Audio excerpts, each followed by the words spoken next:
The following presentation is brought to you by Amazing Discoveries. To see this entire video, please contact amazingdiscoveries.org.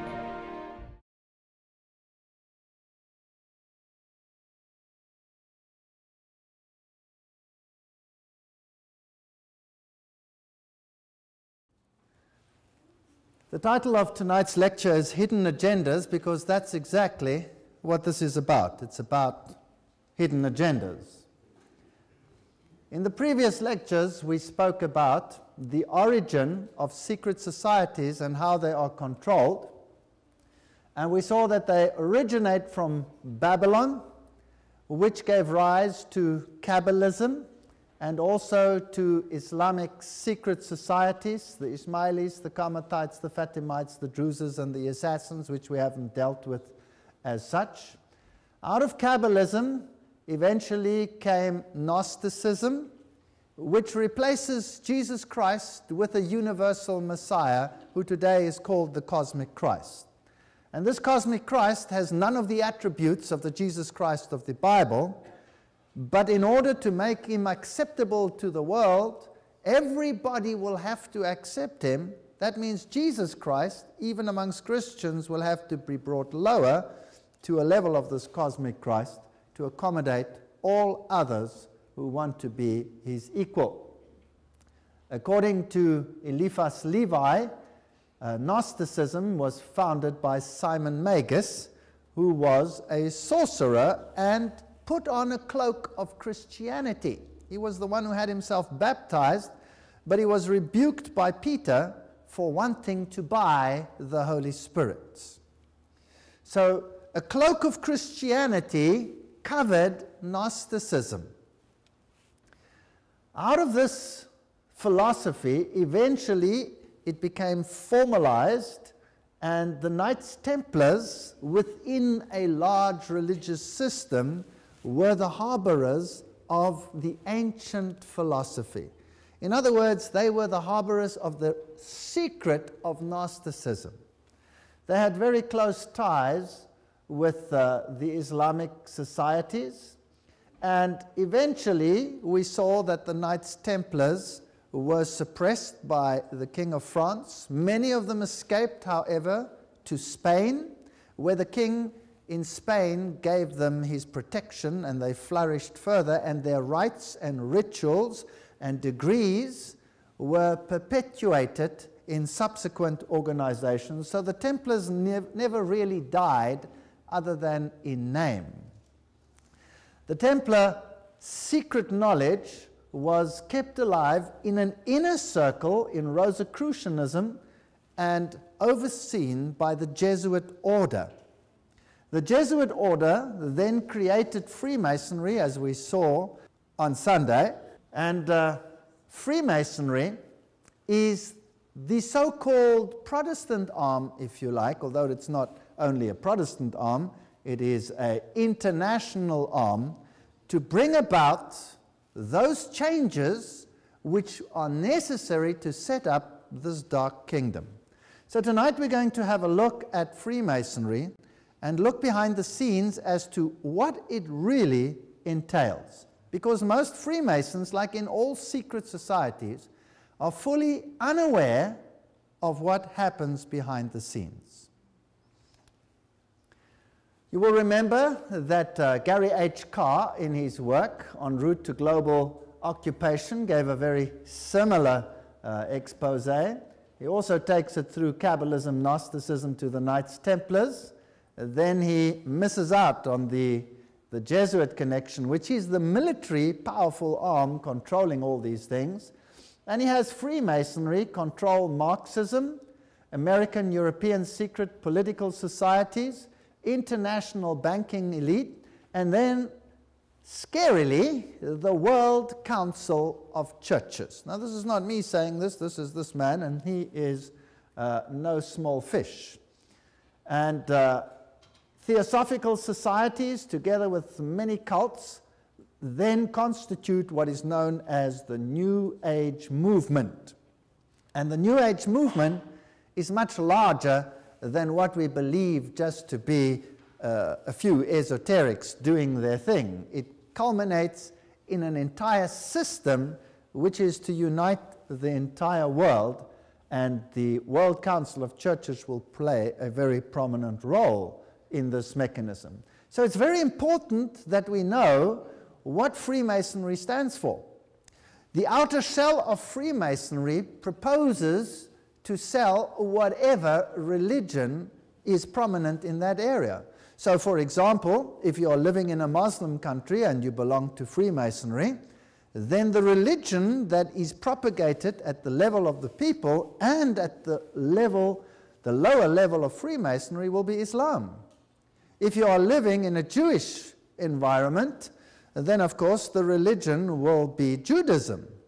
If you are living in a Christian environment, then the Bible will be the central book in a lodge, and as far as the lower echelon of the members is concerned, Christianity will be the basis for the movement.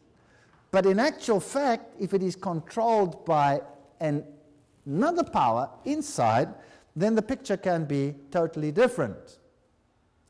Now, I'm going to quote tonight from the very, very best sources. I'm not going to use any hearsay.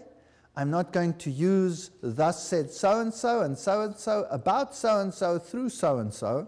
No, we're going to go to the original sources, the very best. The book Morals and Dogma is a book written by Albert Pike. It is considered the central theology of Freemasonry. Only the highest Freemasons receive this book, and upon their death, this book must be returned to the lodge. So this is not something that is readily available. Today, you can go on the internet and you can order Morals and Dogma, but you will never receive the real McCoy. Unless you by chance happen to find someone where a Freemason has died and the book has never been returned, and after a few generations somebody finds it, and some of these copies are actually floating around, and there you can find the original information. In my own case, I have many documents because my father-in-law was very, very high up in these issues, and when he died, I obtained a fair amount of information that would probably not be available to most people. And in my researches for many, many years, I searched for the original documents so that we can have it out of the horse's mouth. So if you feel upset about what I'm saying tonight, remember, I will be saying nothing. I will be quoting. And then you make your own minds up as to whether this is so or whether this is not so.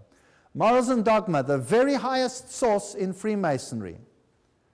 Page 870. The Templars, like all other secret orders and associations, had two doctrines. One concealed and reserved for the masters, which was Johannism.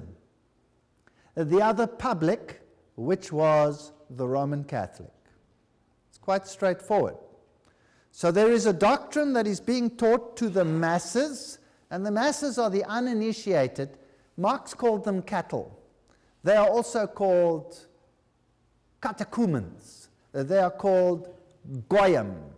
They are called all kinds of derogatory names. Now, if the outer shell, the teaching of the Templars to the people, was Catholicism, they also, of course, adopted a very pious garb and pretended this was the crux of their religion. But on the inside, they had another religion, and the order that they ascribed to is Johannism. Now, we have many orders of St. John today, many orders. Well, just think about some of the large organizations. You have cathedrals to St. John, where some very strange things happen, as we will see as we go along over time.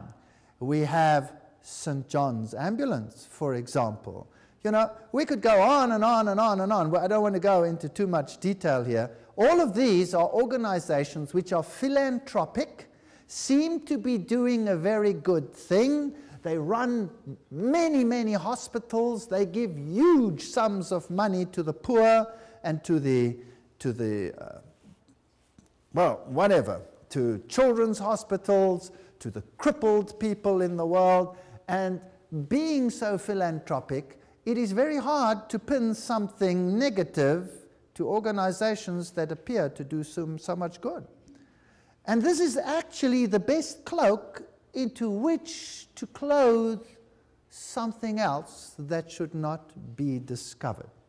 So whenever you see Johannism, supposedly, of course, from John the Baptist, then eye it with suspicion. So two doctrines, one to the outside and one to the inside. Morals and Dogma, page 820. The Templars were gravely accused of spitting upon Christ and denying God at their receptions, of gross obscenities, conversations with female devils, and the worship of monstrous idol. Now, we discussed that in the previous lecture. The end of the drama is well known, and how Jacques de Molay and his fellows perished in the flames. But, now this is the highest source of Freemasonry. But before his execution, the chief of the doomed order organized and instituted what afterwards came to be called the occult, Hermetic, or Scottish Masonry. You cannot get a higher source than this. So according to Albert Pike, Freemasonry continued the legacy of the Templars. In the gloom of his prison, the Grand Master created 4 metropolitan lodges, at Naples for the east, at Edinburgh for the west, at Stockholm for the north, and at Paris for the south. The initials of his name, JBM, found in the same order in the first 3 degrees, are but one of the many internal and cognate proofs that such was the origin of modern Freemasonry. That's from the horse's mouth. So the Templars aren't really dead, but still alive. In fact, in the York Rite, there is a level which is the Templar level. So everything is there. The 32nd degree of Masonry, Sublime Prince of the Royal Secret, that's the highest level of Scottish Freemasonry. There is one higher degree, the 33rd degree, but that is an honorary degree. So the highest level of Freemasonry is the 32nd. Again, Morals and Dogma. The occult science of the ancient Magi was concealed under the shadows of the ancient mysteries. It was imperfectly revealed, or rather disfigured, by the Gnostics. They don't show the whole picture. It was guessed at under the obscurities that covered the pretended crimes of the Templars, and it is found enveloped in enigmas that seem impenetrable in the rites of the highest Masonry. Do you have that? So out of the horse's mouth, the mystery of the ancient Magi and the shadows of the ancient mysteries are present and known to the highest levels of Freemasonry. None of the lower levels know anything about this. They come into the lodge and they think it is a Christian society with, well, at least with Christian flavor, if they're in a Christian lodge, and that they are a brotherhood for doing good unto others. Well, this is San Salvador. This is in Mallorca, where the Templars, of course, found protection under the Spanish kings.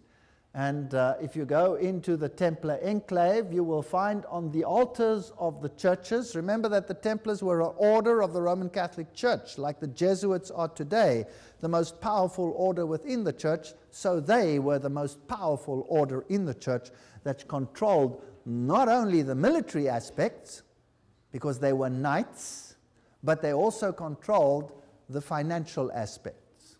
And the double-headed eagle was part and parcel of their symbolism.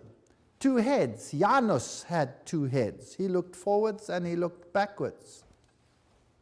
If you go into the other churches, you will find them on the altars. There it is above the altar of the churches on Mallorca. Now this is Rosicrucianism. The rose is a symbol of their deity. Now, I really don't get too upset about symbols.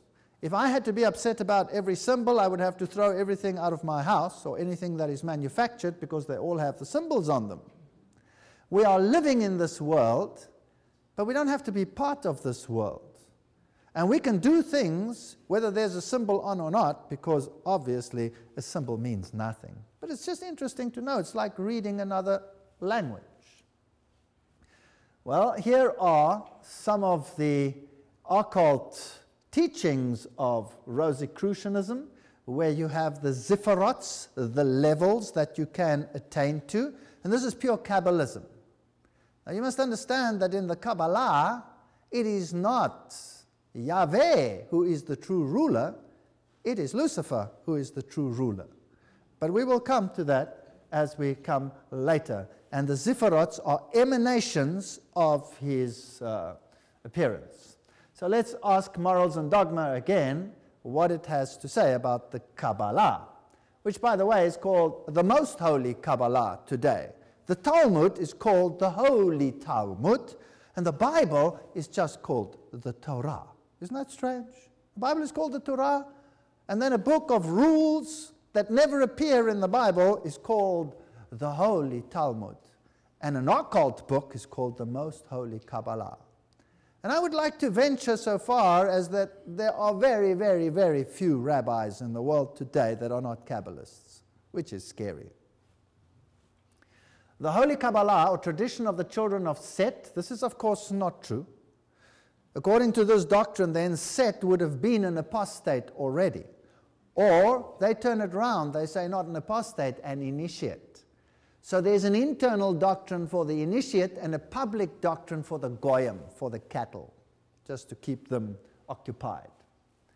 Tradition of the children of Set was carried from Chaldea by Abraham, taught to the Egyptian priesthood by Joseph, recovered and purified by Moses, concealed under symbols in the Bible, revealed by the Savior to St. John, there you have it again, the Johansonites, and contained entire under hieratic figures analogous to those that all antiquity in the apocalypse of that apostle. Okay, so now he's turned everything around. Abraham, Joseph, Moses were all initiates, and what they taught to the people was drivel, let's put it that way, to keep them happy and to keep them uninformed.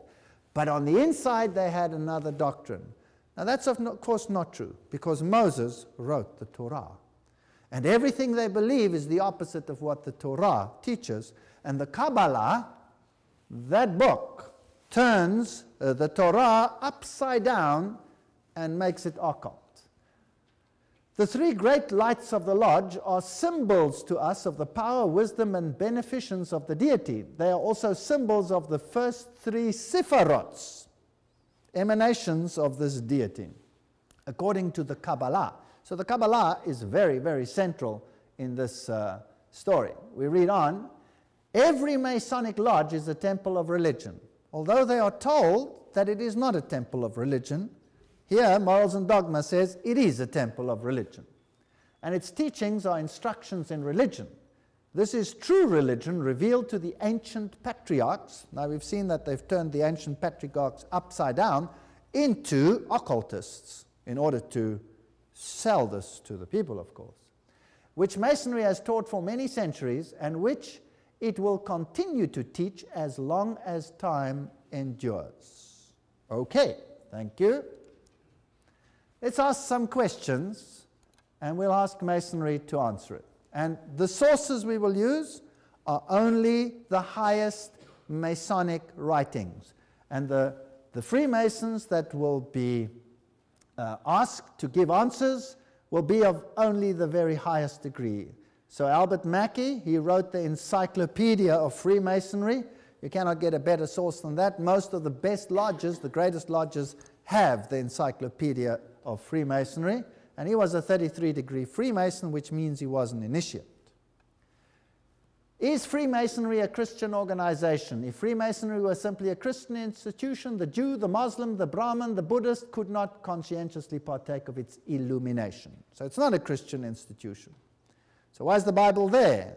It's there as a symbol, as we saw, of the first three sephirots. Is it Christian? Freemasonry is not Christian, nor a substitute for it. Well, what is it then?